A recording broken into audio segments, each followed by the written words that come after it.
CHGO White Sox podcast, coming to you live from a rainy west loop of Chicago, Studio A of our CHGO offices. This is the CHGO White Sox crew. That is Vinnie Duber, our CHGO White Sox beat writer. You can follow him at Vinnie Duber and read his work up at ALLCITY.com. The man in the middle, Herb Lawrence. Hello. Follow him at Curwall23. He's our CHGO White Sox community leader. I'm Sean Anderson. You can follow me at Sean_W_Anderson. We're being produced today by Kevin Wells. What's up, boys? Nothing much. No games today. No baseball today. There'll be a doubleheader tomorrow, a straight doubleheader starting at 1 p.m. Eric Fetty starting game 1 for the White Sox. Drew Thorpe starting game 2 for the White Sox. And we will have a post-game show for those two games tomorrow. So what are we going to do today? We're going to talk about the MLB Draft. We're going to talk to Joe Doyle. He is the senior analyst over at the Future Star Series, also the host of the Overslot podcast. We'll talk to him about the White Sox can do at 5. We'll talk about all of those options, and we'll also hear from amateur scouting director Mike Shirley of the Chicago White Sox. Vinny held the camera. We appreciate that. You're your own. I asked a few questions too. That's true. Yeah. But I mean, it's really just showing the multifaceted five-toolness of Vinnie Duber that he was able to. One of the tools is that I can remain stationary for 15 minutes. And ask questions. I mean, you can walk and talk. You can. I was always wondering if you had like a gimbal or something. You just have a steady hand. You're like a surgeon. You got to do two hands at once, you know. Yeah. Those are the fundamentals, right? Mm-hmm. Fly ball, 2 hands. Maybe you could be a surgeon after this. I mean, maybe you could be the first ever journalist and surgeon. I don't think Daryl's a surgeon. Hey, like Weird Al said, like a surgeon. Yeah, there you go. All right, let's go out to Mike Shirley and hear about what the White Sox are thinking for their 2024 draft. We start about Mike Shirley's excitement about having 5 picks in the top 107. Exciting, challenging. Pick 5 is the most important piece. You got to get the first one right. It's a pivotal moment for the organization. You guys all know where we're at. I think it's a good moment for us. Staff's working extremely hard. There's a good blend of high school players in this group, a good blend of college position players, and most importantly, still 2 college pitchers involved in the process. So we're excited, working hard. We still have no view who even may get to 5 at this point. So we are working hard in multiple directions, but we understand what 5 means to us. So. What's the overall talent pool like in this draft? Is there? I think when you look at the first round, everybody's always going to gauge the draft by the first round. I still look, when I look at the draft board, I see 12 to 15 really good players that can define a draft that are going to be worthy of being first rounders. I do think there's a little bit of fall off once you get past the top 15, where if you're picking at the bottom of the first round, it can get a little bit cloudy for you. So I do think that's interesting, but I do think there's 12 to 15 really good players in this draft. Fans might look at the team and the state of the team in the minor leagues and think you need to pick a certain position. What do you guys look at in terms of what you want with that number 5 pick? I think it's always important you know where your organization stands. I mean, you have to know where your strengths and weaknesses lie, what you're really good at development, what you feel good about. But I don't think I don't think any one draft defines a major league team, nor should you draft based off what your major league team needs. I think you have to be prepared in multiple directions. We still, even at pick 5, we have no idea who's going to go 1. So we are still working on 10 players up there significantly to get ready for this. The financial aspect of how the pool works in the draft is important. I do think there's some equivalency in the first 10 players of the draft. And personally, I don't see a bunch of separation. I do think you have to work on about 10 players and what's the value of a guy who you think is equivalent, who may be $1 million cheaper, who you could possibly get a deal with. This is something we're really working hard at. So a lot of people often said this is the year for college position players. Do you see it like that? I do see that. There are some really good college position players. I think it's really important to understand where amateur baseball's gone. The SEC, the big conferences, they've invested in baseball significantly. The training model, how they've invested in the athlete, it's starting to produce revenues. And so they've invested in these players. And these players are more developed than they've ever been at the college level. But it's tricky. I think all the mock drafts, all the things that are going on, the performance at the college level may be a touch inflated. So I do think that's gotten in the way of everybody. Everybody sees all the large home run numbers. Our job is to weed through that and make a quality decision on the depth of this draft, which is the college position players. Is it easier, Mike, to be able to determine what a pitcher may be rather than I know the injury factor comes into play there a lot. Yeah, absolutely. But when you look at him and you go, he's hitting with a metal bat. It's so hard to hit in Major League Baseball now. How do we really project this? I think I still think for me, the biggest challenge for me, the part that I love is the mechanical aspect of evaluating hitters, right? So I always feel good about how the operation works. What is the effort level of the operation on the hitter? Most importantly, is he a contact guy? Is he a power guy? What are you chasing out of the profile? What are you trying to acquire with the profile? At 5, obviously, we're trying to get a hit and a power tool, both involved, with great swing decisions and strike zone management. That's always going to be the most difficult part of the draft. But I think there are candidates up there that touch all those spaces for us, and I think we'll have a choice of some of these really good players. But your first question on the pitching, yeah, sometimes you feel more secure what the college pitcher's doing at the moment. They can translate. And I think the 2 famous names are Hagen Smith and Chase Burns. If you look at those young pitchers, it's big-time stuff. They have a chance to move here quickly. They're going to help a major league club more rapidly. And why, there's a part of how long would you want to leave them in the minor leagues anyway. I think the Paul Skeens effect is interesting in what's happening going on in the game today. You saw rapidly he's made an impact for a club. Both these guys touch some significant points in terms of their stuff. Both have 2 secondary weapons that are, both their sliders, both Chase and Hagen have wipeout sliders that are interesting. So the crochet path might have been different if it wasn't for COVID, right? That could have been quickly, we're going to make him a starter, right? That's a great point for the scouting staff as a whole. I think Garrett, we always thought Garrett was a starter from a scouting standpoint. I've said this in previous teams. When Garrett was a young man, he was a strike thrower. He didn't have stuff. He learned how to pitch before he had the stuff. As his stuff came along, he could always revert back to the skill set of putting the ball in the zone. And I think what Garrett's been able to do for this organization this year in a given opportunity, it says who we thought Garrett was. And most importantly, Garrett really invested in himself. We're close. I'm proud of him. It's a great moment for the White Sox, for the scouting staff, for everyone that invested in Garrett and believed in him. So it's a good moment. Could you go pitcher at 5, or do you think it's going to be a position player? It's still wide open. When I tell you we're looking at 10 players, we are still up there working hard at 10 players, and both those 2 pitchers do matter to us, and we are looking hard at both those pitchers. With factor in where the organization's at, when you drafted Garrett as a win-now team, he winds up helping it right away. Knowing that, can you take a longer development project with where the organization's at right now? I think so. You have to take the best player who you think all these things add up. I do think. But I also think, what's a longer development path at 5? I think even if we chose to go the high school route, you anticipate those guys being here in like 3.5 years. It's not as long as as it used to be. It's going to take 5. I think even on the high school player, you want them to move fast. I think look at Colson was old when we took him. Colson's a really good player, and I think how fast he's got to AAA, how fast he expedited his career, these guys can come quickly on you. So I don't, and I've told you all along, I love high school players. My favorite part of the job. I think they can get here quicker than today because all the development training that goes on in younger ages, they're more developed than they used to be. How is the dynamic different for you this time now, Mike, with a new general manager? And the fact that every personality is different, everybody has a different type of voice for a scouting director. How's this different for you? Well, Chris, obviously I've known Chris Getz for a long time. It's a relationship that we both trust each other. Chris wants to get this organization right. And he's investing so much into the process of building an organization that you don't all get to see every day. That's in scouting, that's in development, that's in our Latin operations. He's taking the broad spectrum of being a general manager, investing in the totality of the organization.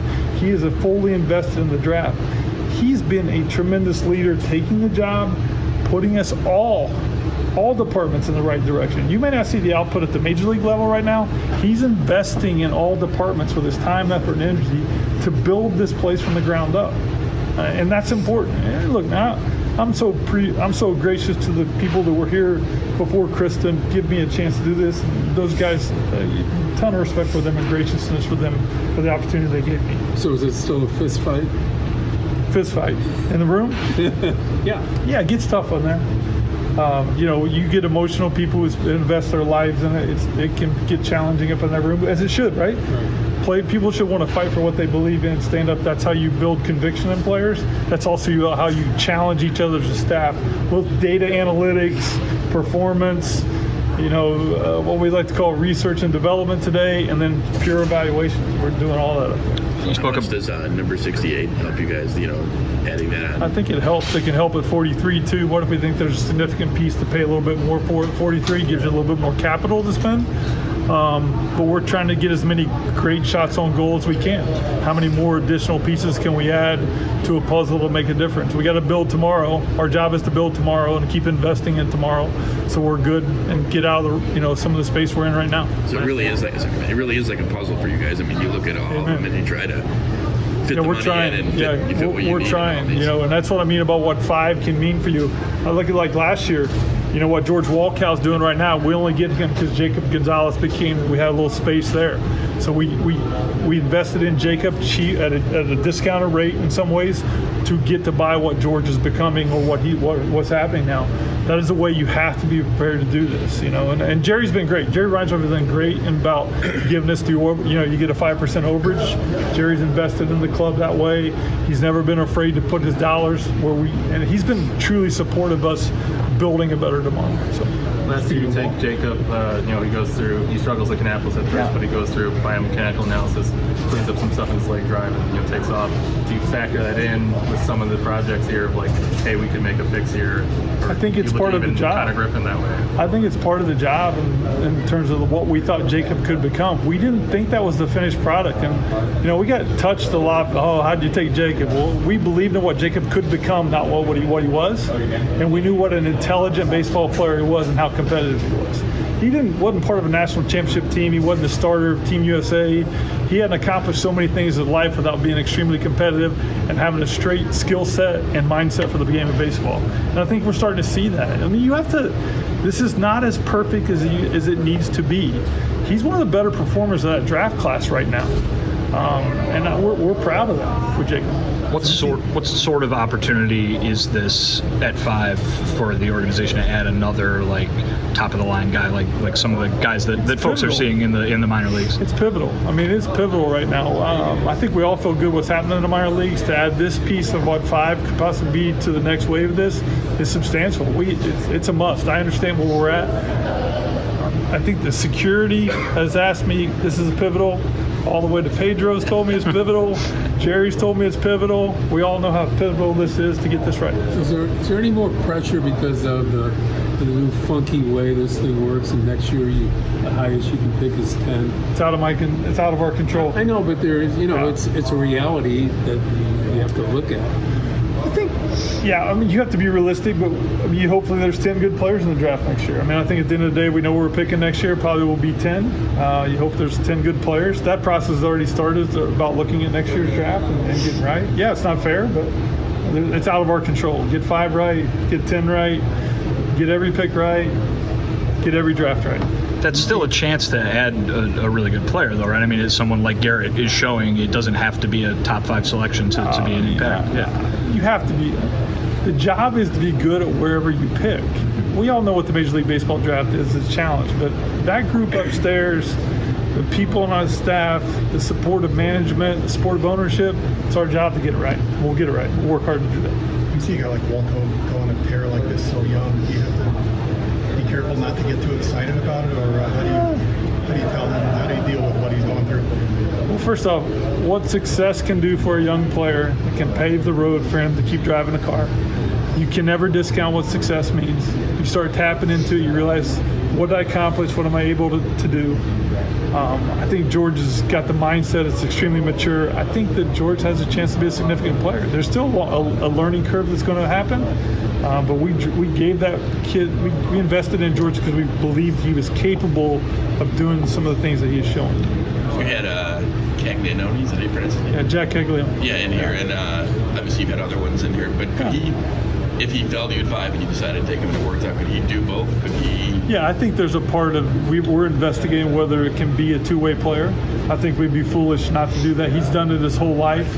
his baseball acumen, his baseball repertoire has been built being a two-way player. I think that's something we will continue to look at and see if that's best. But obviously we prefer the bat over the pitching, but remember, even if he could throw once or twice a week to save his staff, stretch his staff, that could be beneficial to the club. That's possible for like a young guy coming up to do that? Jack thinks it's possible. He was clearly stated he thinks he can do it. I think we'll investigate every avenue to make sure that's an opportunity that we could capitalize on. Feeling good about that Noah Schultz pick right now? Future game, him and Colson going to the future game, that's awesome. Local kid, hoping he fills seats up. People want to come see him pitch. He's a real piece. I think the first time I saw him pitch, he's like 15 or 16. That breaking ball he's got that lands in the strike zone all the time, it's a weapon. We're excited about what Noah's going to become. He's a real part of our future. As the combine's been going a few years now, how has it kind of expanded into the role it plays in your draft prep? Well, I think the experience of it is important. You start to understand what strength and conditioning, the data analysis on some of the non-baseball activities, what the athlete what you can capture in some of their movement patterns. The interviews are the most important piece. Diving into the player, putting every player through the equivalency of the interview process where everybody's on the same page, learning more, having the time to invest with those players is critical. That's still the most important piece, and it's been awesome. It's been great for us. The system is strong in pitching, and also it seems like position players have been a little hard to pry in trades. Is that something, even beyond number 5, you have to factor in a little bit in terms of building that out in the system? Our preference is position players at this point, just because I think that's something we're looking hard at. But I mean, we'll see. I think you got to keep adding to the arms. You can never have enough arms, so I think that's something you got to continue to invest in. We do a huge historical dive on the draft. Where do position players come from? What rounds do they come from? Where can you capture them? We're always aware of what the historical value of the draft means. You have to look at all these contexts where you can get value. So we're working our ass off on that part. Oh, this guy, he didn't draft. This is the guy. I'm sorry. You want to have? No, go ahead. I was going to say This is the guy you didn't draft, but Riley Gallons. He's a guy who didn't have his eye-popping college stats. Right. But he's moving up with you guys. How would you? That's a great piece of the trade we got from Atlanta. I think it's surprising and keep developing his skill set. To be determined, but he has made a lot of traction. And sometimes, remember, when you change organizations, you get a fresh face, you're wanted. Sometimes your trade, you think your value goes up because mentally, hey, this team wants me. It expedites careers. Guys get moving forward. He's done a nice job for us. Another good piece of a pitching puzzle that's growing for us rapidly. Just thinking off the top of my head, Crochet and Cannon, those are both guys who were throwing breaking balls that they didn't have when you were scouting them. Do you almost have to scout, kind of ability to spin it more than specific pitches? I think spin metrics they're a huge part of the evaluation process today. I would argue on the Garrett thing. I felt like I saw that slider at Tennessee. Phil Gully, our air scout, felt like he saw that slider at Tennessee. Jonathan Cannon had 5 pitches at Georgia. One of the reasons why we invested and believed in Jonathan Cannon is his repertoire to take and move the ball amongst multiple quadrants and be as intelligent as he is. It's paid off, and I think Jonathan's another good piece of a draft puzzle we've done. The scouting department did a good job. Player development's done a great job. They drafted Jonathan Cannon because of his repertoire. We will be taking a break and talking to Joe Doyle of the Future Stars series about what options will be available at 5. And then after that, we'll talk more about what Mike Shirley said, what Joe Doyle said, and also Matt Foster is back. I know you're excited. Let's take a break. We want to let you know about our friends over at Cuts. Get ready to be the most stylish of your crew this summer with Cuts. Most guys would wear a t-shirt every day of their lives if they could. You're wearing a t-shirt. You're wearing a t-shirt. Kevin, do you have a t-shirt on? Under our shirt, kind of. So, yeah, kind of. I'm wearing a sweatshirt, but yeah. Today's sponsor, Cuts, has finally changed that. Cuts t-shirt are high quality, wrinkle-free, and so buttery soft that you can look like you're dressing up even when you're dressing down. And you heard that right, wrinkle-free. You don't have to worry about packing a suitcase and folding up these shirts nicely. I don't know how to fold. I don't know if you guys know how to fold. I'm good at folding. Okay. But it leaves a line. Leaves a crease, right? No so you crease. get a wrinkle-free shirt, no crease. No wrinkle. You never have to substitute comfort for fashion ever again. So dive into summer with Cuts, and you could dive in with a 20% off coupon code. We have code CHGO for 20% off. And not only have they changed the t-shirt game, they have Also, tons of other simple yet sophisticated items. Their bottoms are stretched to fit joggers that look way better than your khakis, are 1,000% more comfortable. All of their clothing is as comfortable as athleisure, but is fashionable enough to wear to work or the backyard barbecue. So embrace the summer state of mind with Cuts. For a limited time, our listeners get 20% off your entire order when you use code CHGO at checkout. That's 20% off your order at cutsclothing.com with promo code CHGO. Please support our show and tell them we sent you. Experience the perfect blend of style and comfort with Cuts Clothing. We also want to let you know about our friends over at Indeed. Indeed is driven by the search for better. But when it comes to hiring, the best way to search for a candidate isn't to search at all. Don't search, match with Indeed. If you need to hire, you need Indeed. Indeed is your matching and hiring platform with over 350 global million visitors, according to Indeed data, and a matching engine that helps you find quality candidates fast. You could ditch the busy work, use Indeed for scheduling, screening, and messaging so you can connect with candidates faster. Herb, you're nodding along. I know that you just went through a very lengthy search for your work candidate, your workplace. Hey, when I was unemployed, Indeed was there for me. There you go. And Indeed doesn't just help you hire faster. 93% of employers agree. Indeed delivers the highest quality matches compared to other job sites, according to a recent Indeed survey. They leverage over 140 million qualifications and preferences every day. Indeed's matching engine is constantly learning from your preferences, so the more you use Indeed, the better it gets. All the listeners of our show will get a $75 sponsored job credit to get your jobs more visibility at Indeed.com/AllCity. Just go to Indeed.com/AllCity right now and support our show by saying you heard about Indeed on this podcast. Indeed.com/AllCity. Terms and conditions apply. Need to hire? You need Indeed. I guess the White Sox are technically hiring guys right now. By drafting them, you mean? MLB Draft is kind of a big work fair, big job fair. Okay. All right. Not wrong. Kind of. Anyways, let's go out to Joe Doyle. Joe joined us, Herb and I, just about 15 minutes or so, or not 15 minutes ago, about an hour or so, for about 15 minutes to talk about the upcoming 2024 MLB Draft. We heard about Mike Shirley and what their plans are, but let's talk to Joe, an expert of the draft, to talk about what players might go to the White Sox at 5.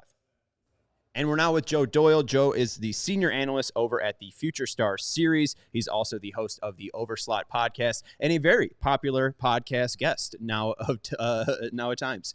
Joe Doyle, thank you for joining us. We're excited to have you. First off, what are your impressions of the 2024 MLB Draft, especially at number 1? Because it's not like most drafts where the best player is selected number 1 overall. Yeah, it's an interesting class. I would say that there's probably 10 to 12 players that, at least in my view, my evaluation, are probably warranted as first round picks, first round values. I think it gets a little bit muddy in the back half of the first round. You're going to have guys that probably in a normal year and in an average year would be more top of the second round type hitters with some holes in their swing, but. At the end of the day, I do think if you're looking for a college hitter, if you're looking for some upside at the top 15 picks, top 12 picks in this class, like Chicago is, you're in a pretty good spot to land what would conventionally be a very good prospect. So a below average, maybe a fringe average draft class as a whole, but for what Chicago is looking at, they're well positioned.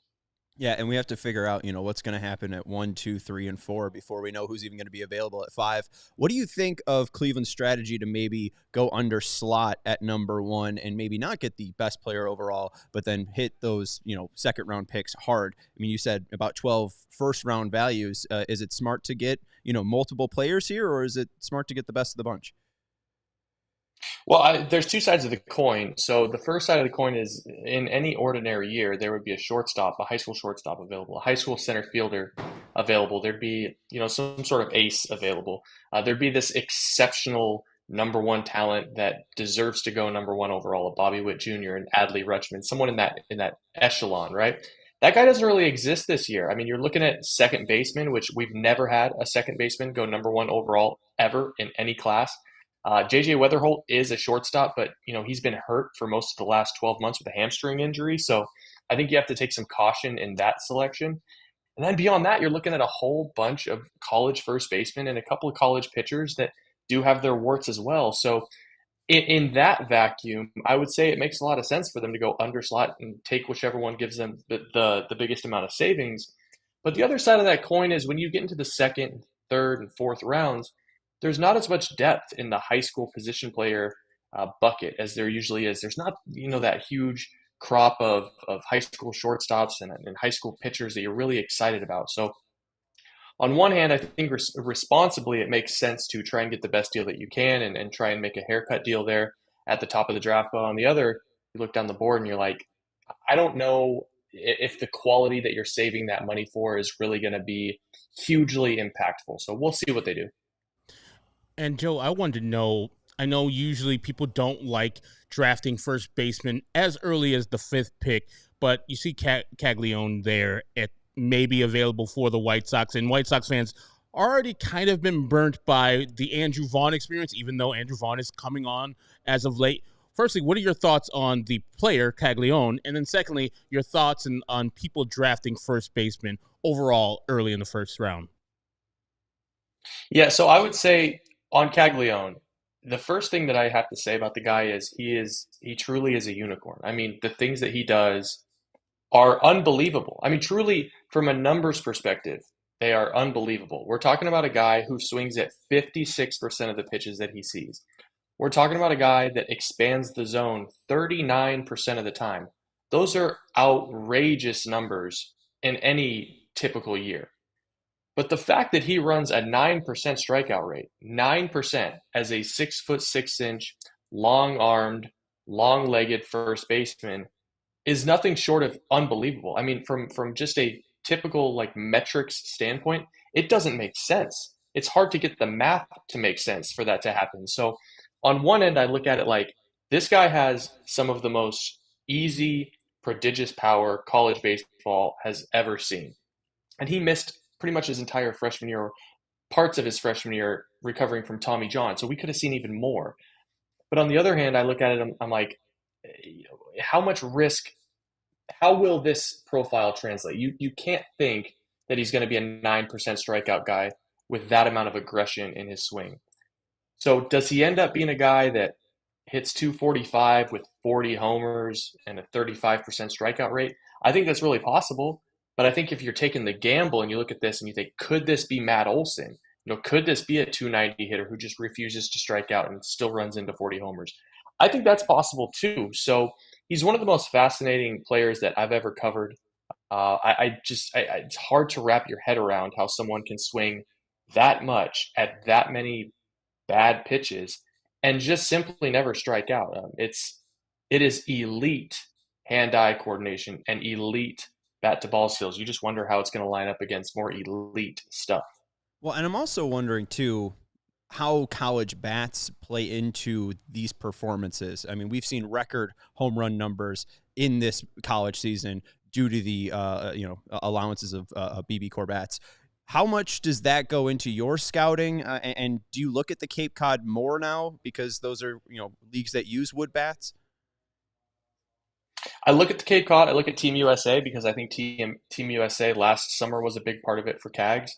But at the end of the day, it takes one round of batting practice to watch Jack Caglione hit and know that everything is real. There are guys in this draft that I could tell you off the record have a juiced bat all season. I mean, it's very simple the way that they're doing it in college baseball. They look at the bats before the game. They put a sticker on the barrel before the game. The ump looks for it during every at-bat. It's very easy to take a sticker off and put it on a new bat. It's not regulated as strictly as it needs to be. But again, as far as Jack Caglione goes, you watch one swing, you watch one at-bat, and from a very conventional scouting perspective, that's as powerful as it gets. And I'm just fascinated by Braden Montgomery. He played in both the Pac-12 and in the SEC, got hurt late in his career, and projected to be a top 10 pick. Where do you see his injury affecting his draft stock, and will he be available for the White Sox at 5, or do you think a team might take a risk on him earlier before the White Sox get to him? Yeah, I do think he's going to be available at 5 for the White Sox. I don't know if he's going to be their pick, but as far as the injury goes, and I think most doctors would tell you this, most sports science people would tell you this, they'd be a lot more concerned with the J.J. Weatherhold injury, that soft tissue, problematic lower half injury, than they would with a broken bone. I mean, it was a clean break. It's something that you get surgery on and then it heals. It's not something that should be prolonged like soft tissue, ligament, those types of injuries can be. So I'm not really worried about it. I think the thing with Braden Montgomery that is going to be the biggest question is, he did struggle down the stretch. The last 4 to 6 weeks, there was a lot more swing and miss than there was, the first 3 months of the season. So that's something that a team is going to have to consider and weigh when deciding whether or not to select him. But the other part of it with Braden that you can't get from most other players in this class is you're going to get a lot of defensive value. I mean, it is the best throwing arm in the class, bar none. It is Yoenis Cespedes level cannon in right field. He will save whoever drafts him runs by holding the run game. So I'm a huge Braden Montgomery fan. I wish he would have finished a little bit stronger than he did, because I think there would be some real talk about him going number 1 or 2 or 3. But ultimately, I think he probably goes somewhere in the 6 to 10 range. All right, and not 5 though. I think what we're trying to figure out is, will the White Sox take a gamble on one of these college bats? Will they get enamored with one of these pitchers, or will it be a prep player? I know Connor Griffin's getting a decent amount of steam here. Is he the best prep player? It's a good question. For me, he is. For me, he's the best prep player. He's got the longest track record of hitting. He has all 5 tools. He's going to play center field or shortstop. I wish he was left-handed. If he was left-handed, he's probably a top 3 pick. But as it stands, as a right-hander, probably fits more in the 5 to 10 range. Listen, the thing is, Bryce Rayner is left-handed. He plays shortstop. You guys know Colson Montgomery well. Like, there's a little bit of that type of a profile in him. With Bryce, the issue is last summer, 2023 it was rough. There was a lot of swing and miss. There was a lot of soft contact balls hit into the ground. And this year, he really turned it on late into the spring and began lifting the ball a little bit. It's a short sample of success, but it might be enough to get him the nod as the best high school hitter in this class. And he plays shortstop. Like, he's a surefire shortstop, and that goes a long ways in a war room. So I really do see proponents of both profiles. The left-handedness is a big deal in scouting circles, but if the pick were mine today, I would go with Connor Griffin, just because of the track record. The baseball card is long and it's esteemed. It's kind of top heavy, but I wanted to know about the rest of the draft. I know the White Sox a couple years ago drafted Brooks Baldwin. Now he's in AAA after having an awesome season down there in Birmingham. How's the rest of the draft looking like? Is it deep? Is it a one where you can get some good players down in later rounds? Yeah, it's interesting you bring up Brooks Bryan. I do think it's actually a pretty good class in terms of depth for college catchers. I think you're going to see some pretty good college catchers come off the board this year in the 3rd, 4th, and 5th rounds. I think the most interesting class that you're going to find in this bunch is going to be the high school pitchers that are drafted in the 2nd round. You don't ordinarily see a huge swath of high school pitchers drafted in any given draft, but when the drop off is so vast from college pitching and from college hitters, after about 40, teams are going to have to start taking some shots on just value, on getting the most value they can. And I think high school pitchers in the 2nd and 3rd round is probably going to be that bucket. So not a great year for depth in terms of college pitching and college bats after about the 2nd round. But I do think you're going to see some steals from the high school pitching market inside the top 100 picks. And hey, we're in love with our high school pitcher, Noah Schultz. He's turned out to be a fantastic find from Mike Shirley. There is a guy from our region that is a high school pitcher, Ryan Sloan. I'm intrigued by him. I don't know if you have more on him. Is he going to be a guy that's signable by a team? Definitely signable. He is Lance Lynn. Like, he is every bit what Lance Lynn is. He is that guy looks like he could throw 220 innings in the big leagues tomorrow. I'm not saying the stuff and the command is there, but it is good control. It is good command. He's got the fastball. He's got the cutter. He's got the slider. He's got feel for a split changeup. I think the issue is how much value is he going to get out of that fastball? He doesn't hide it terribly well, but the guy, he absolutely pounds the zones. He pounds the zone. He can really spin the baseball. And when you're talking about a kid that's 6'5", 220, 6'5", 230 on draft day, I mean, that is a horse. And I don't know if he's ever going to be a number 1 or maybe even a number 2, but I think he's got the makings of a very, very solid, strong inning-eating mid-rotation starter. And there are teams that would love to take that sort of value in the first round, no doubt about it. Last thing I got for you, Joe, is our young player. We have Wilco, who is a young, 18 years old, and he's already doing things that I didn't expect him to do this early. He's like, 3 or 4 years younger than the people in his class right now. What do you see his projection to be, and did you expect him to be the player he is currently?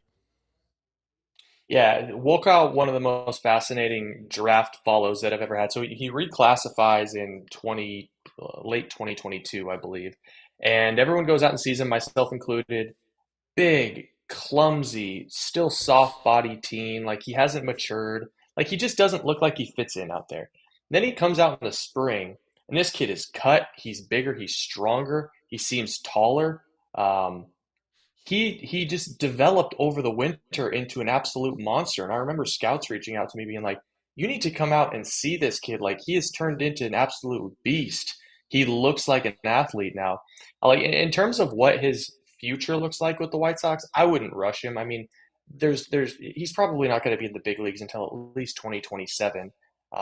But what could it be? Like it could be 35 homers. It could be decent enough defense in a corner. Maybe he's Paul Konerko. I don't know. That's a pull from your guys' past, but maybe he's Jermaine Dye. It'll be interesting to see what he eventually turns into. Alex Rios is another one I was just thinking of. Not as fast as Alex Rios, but that's sort of a producer. Really interesting. And I think the most exciting thing about George is the fact that he seems to be growing into, I know it's a weird thing to say in scouting, but he's growing into his manhood, and that should scare teams that decided to walk away from his profile. Absolutely. We appreciate this so much, Joe. You can follow Joe Doyle over at on Twitter, Joe Doyle, MILB. Again, he's the senior analyst over at Future Star Series and the host of the Overslot podcast. Appreciate your time, Joe. All right, guys. Be good. And again, thanks to Joe Doyle. We'll be taking a break and then jump into the news and notes of the White Sox day, along with talking a little bit more about the MLB draft. But Herb, why don't you let us know about Game Time? Game Time is an authorized ticket marketplace of Major League Baseball, which makes getting tickets faster and easier. Prices on the Game Time app actually go down the closer it gets to first pitch. Game Time is the fast and easy way to buy tickets for all the sports, music, comedy, theater events that are nearest you.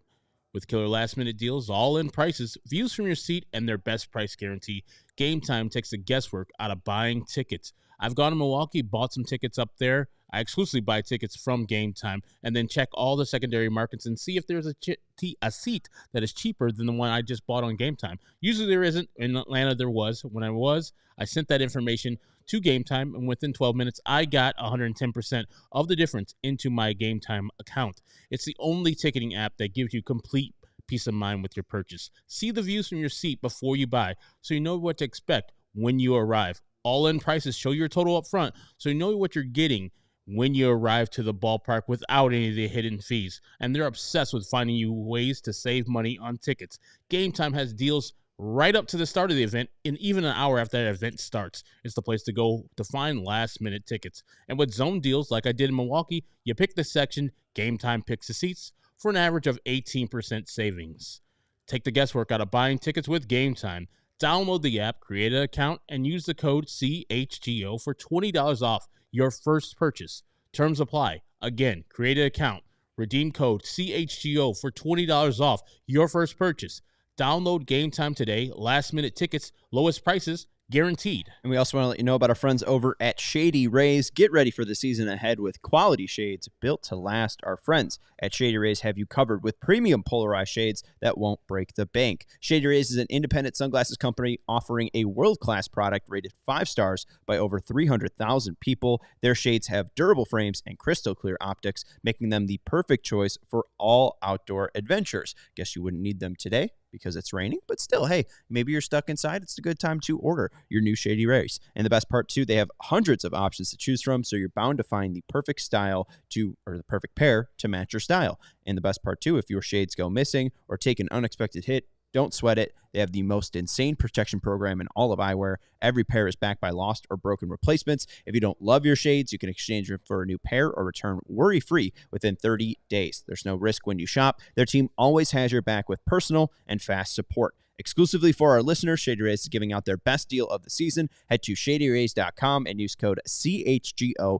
for 35% off polarized sunglasses. Try for yourself the shades rated 5 stars by over 300,000 people. Vinny, you got to go to Guaranteed Rate Field today, talk with the people there like Mike Shirley. You also got to chat with Pedro Grifol. Let's start off first with the news about Mike Clevenger. He's pitching tonight, right now, unless his... I have stats. Unless his... I don't know if his outing is over by now or not. It is. It is. All right. Well, he's pitching right now, and so they'll see how he feels after doing what you're going to tell me that he did and see what's next in terms of a return to the rotation or not. Obviously, not expecting that to happen before the end of the first half, which is Sunday, but perhaps he'll be ready to go for the beginning of the second half. We'll see. Was there any talk about his elbow, or was it just strictly the neck? Because I know this is like the re-up. He first hit the IL because of the fluid is in his elbow. Then he had another rehab start because of his neck that like spazzed up or something. So, yeah, not specified. Okay. Unsure whether he would have been good to go with the elbow when the neck thing happened or not.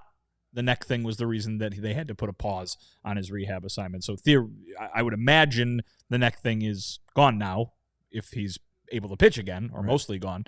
But we'll see what happens in terms of when he's pitching again. 2 2/3 innings for Clevenger tonight. 3 hits, 2 earned runs, 1 walk, 5 strikeouts, no home runs, but he did throw 61 pitches tonight. And just looking at the data for that, he did top out at 95, was sitting at 92.7, just a little bit below his yearly average. But again, I don't think he's pitched in about 15 days or so. Most important numbers are always, is he getting swings and misses? He is 32% whiff rate tonight, 10 whiffs on 31 swings, which isn't bad. But again, with Clevenger, what we really know him for is being fairly wild. 6 called strikes, so a called strike plus whiff rate of 26%, and the average exit velocity on the 6 balls in play, 93.3 miles per hour. So he was hit hard and not really lighting up the zone. So still rehabbing and coming back to the White Sox. Herb, I know you're excited. I mean, he's only, you said 65 pitches. He still probably 61. Has to build up to at least 85 to get ready for the Major League outing, I would think. Well, and too, remember, he was going to give all of these, all these innings for the White Sox. He was going to be such a great signing. Yada. He's hurt and not going to get them any. It is literally like last year. Mm-hmm. Got hurt for about a month and a half last year and didn't get traded because he came back like the day before or day of the trade deadline. And really, there was no option to do that. And it seems like the same thing's going to happen. He's going to be coming back late July or early August and still on the White Sox for some reason. Well, you know who else is still on the White Sox?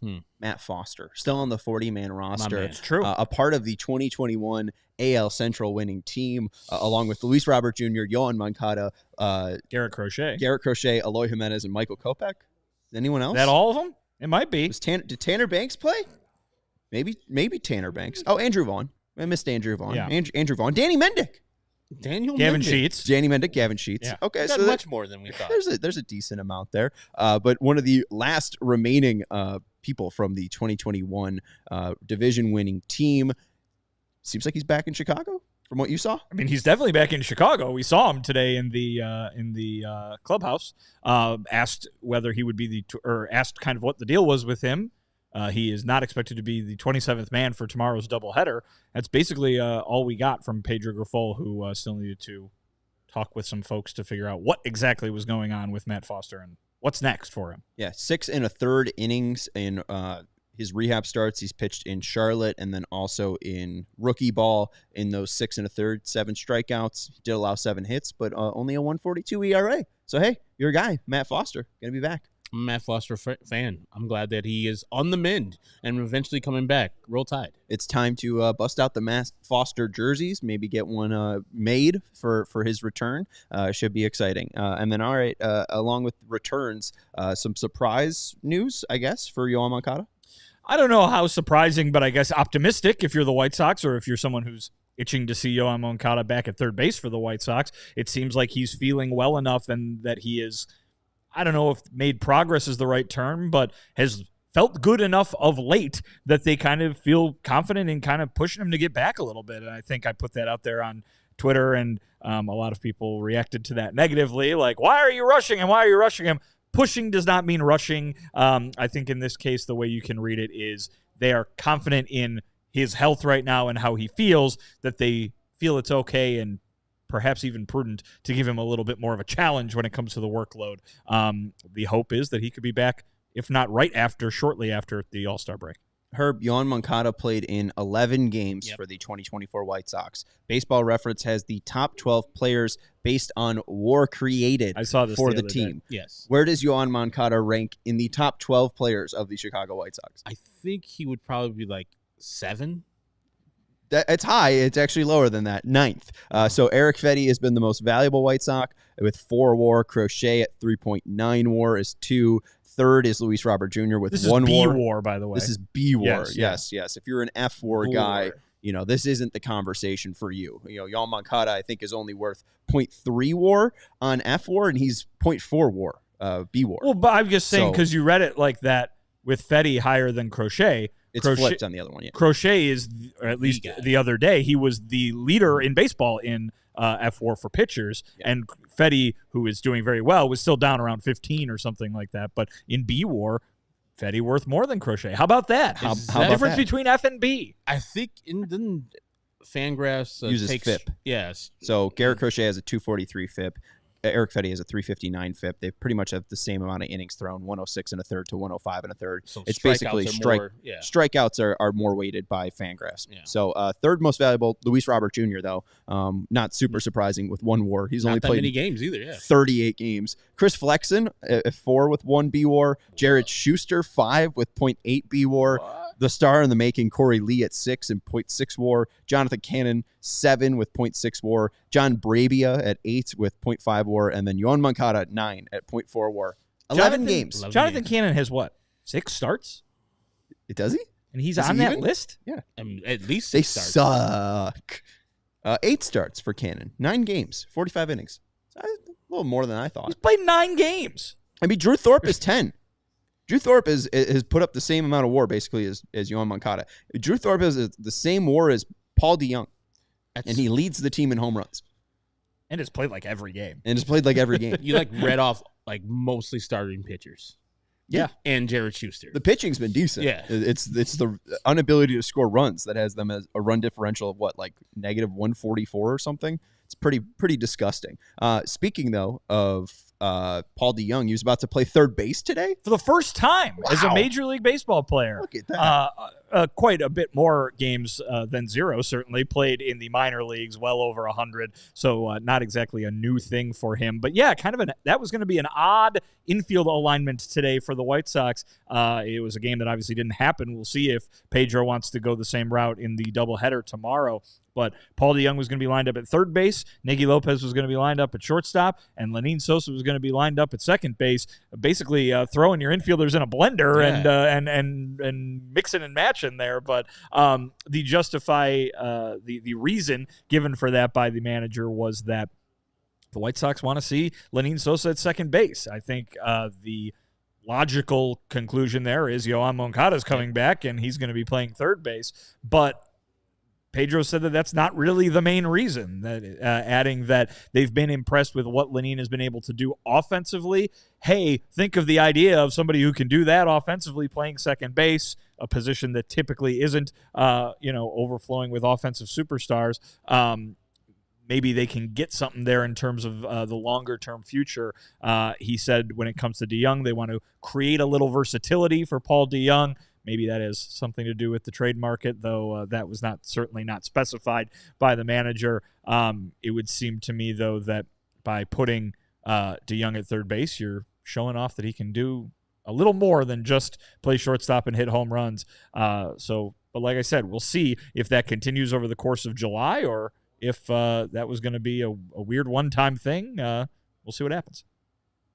Yeah, and that's good that they're seeing that Lenyn Sosa is a little bit different than the guy that had shown up a couple times before. It looks like he's striking the ball really hard, and his defense is pretty decent. And I would like to keep him at third base, but I understand the necessity to move him off the base because they're going to have to play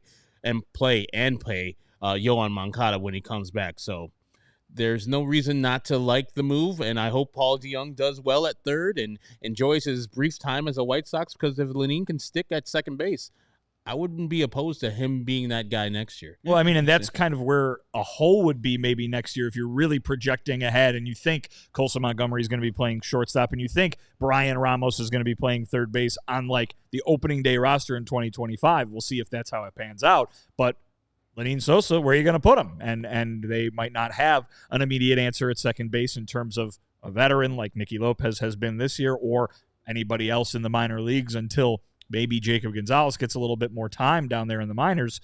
Lenine Sosa maybe is the favorite right now to be the opening day second baseman for this team next year. Yeah, and hey, Brian Ramos isn't looking too hot in Charlotte, so maybe they'll just stay at third base. Could be. Maybe he'll just be there. Anyways, that's going to do it for the CHGO White Sox podcast. We appreciate you hanging out with us on this rain delay. That is Vinnie Duber, our CHGO White Sox beat writer. You can follow him at Vinnie Duber. He'll be at the park starting at pretty much 11 a.m. tomorrow, so follow him for updates. That's Herb Lawrence. You can follow him at Ecknerall23. He's our CHGO White Sox community leader. I'm Sean Anderson. You can follow the show at CHGO_White Sox. We appreciate everyone hanging out with us. Make sure you hit that thumbs up button. Thank you to Kevin Wells for producing the show. We'll talk to you tomorrow after the doubleheader. Goodbye. We all silly like the mayor.